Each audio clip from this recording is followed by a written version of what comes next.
l'importance d'être ami avec son banquier. Si tu veux réussir financièrement, être ami avec ton banquier est d'une grande utilité. Alors bien sûr, j'exagère peut-être dans les termes.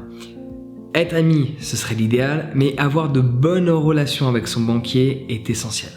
Parce que quand tu veux demander un prêt, c'est pas forcément ton banquier à l'échelle de ce que tu demandes, ça dépend des agences. Mais par exemple, on va prendre une agence de Banque Populaire, une agence du CIC, que ce soit régional ou national. D'une manière générale, en dessous de 150 000 €, ça reste dans l'agence, la décision. Ton conseiller n'est pas forcément le décisionnaire est peut-être, est le ou la directrice d'agence.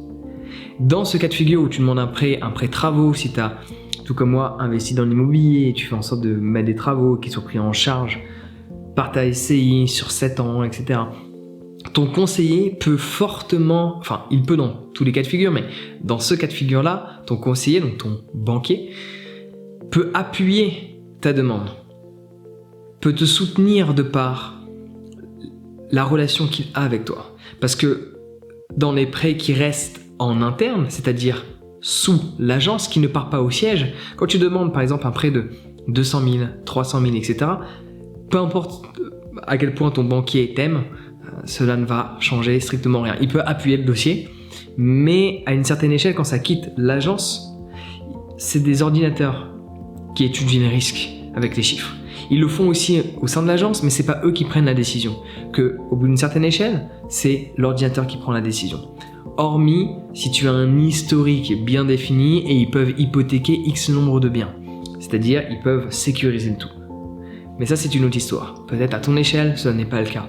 Donc à une échelle plus petite, être ami avec ton banquier pour des prêts plus bas est d'une grande utilité. Va pouvoir appuyer ton dossier.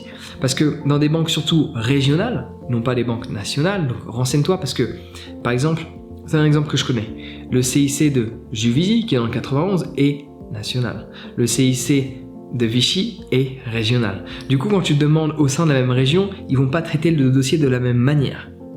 Quand j'ai fait un prêt, le même prêt, j'ai demandé le même prêt, un prêt de 150 000 € pour les travaux, j'avais 250 000 € de travaux à effectuer dans mon centre de yoga. J'ai fait un prêt de 150 000 € auprès de la banque du CIC du Juvisy, elle a refusé. Toutes les autres banques de France ont accepté. On va pas rentrer dans les détails, mais c'est une banque d'abrutis là-bas. Et la même banque, mais juste celle du CIC du Juvisy, a accepté. Ils étaient même prêts à me prêter plus pour que je transitionne tous mes comptes chez eux. Pourquoi ? Parce que c'est une banque régionale et le projet du coup est plus intéressant. Et donc l'aspect relationnel avec le conseiller régional par un projet régional a énormément d'importance. Au-delà de ça, quand tu as des bonnes relations avec ton banquier il t'appelle et il dit « Ah tiens, j'ai une super offre sur les assurances, dis-moi tu payes combien dans ton assurance ? Ok, tu payes ta, ok, bah tu sais quoi, je peux faire ça, et donc comme ça t'es gagnant. Forcément, on est tous les deux gagnants, lui il récupère un contrat d'assurance, et toi ça te coûte moins cher. » Autre exemple qui m'est arrivé, dans l'assurance, j'ai 2 sociétés, je fais un montage financier, j'ai 2 assurances, j'ai la même assurance, mais une assurance qui n'est pas la même. Une assurance en tant que non-exploitant, l'assurance de ma SCI par rapport à mon centre de yoga, et une assurance en termes d'exploitant, de ma SASU, qui exploite le bien, qui loue à mon autre société. Ce que j'appelle la poche gauche, poche droite. C'est très sympa. On en parlera une fois. À ce moment-là, du coup, je payais 2 assurances. Et là, mon banquier m'a dit « Ah, mais tu peux en supprimer une en rajoutant une clause. » Et boum, 800 € d'économie.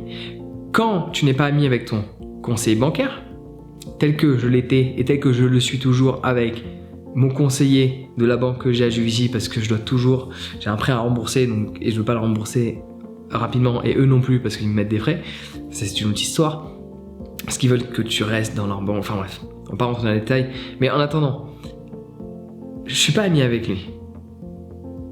Et je n'ai jamais eu le moindre coup de fil, jamais eu le moindre de mail me proposant une opportunité afin d'économiser. Alors que dans la banque dans laquelle je suis, où j'ai développé de bonnes relations avec mon conseiller, il m'a proposé plein de trucs qui sont super intéressants. Et pas uniquement dans son sens, qui sont super intéressants pour moi et qui sont intéressants dans le sien. Donc développer une bonne relation avec ton conseiller va être d'une grande utilité. Voilà le petit message que j'avais à te partager. Si tu veux en savoir plus sur l'entrepreneuriat, clique sur le lien dans la description, tu peux accéder à des informations exclusives gratuites sur mon site internet partagederéussite.com. On se retrouve de l'autre côté, prends soin de toi et passe une excellente journée.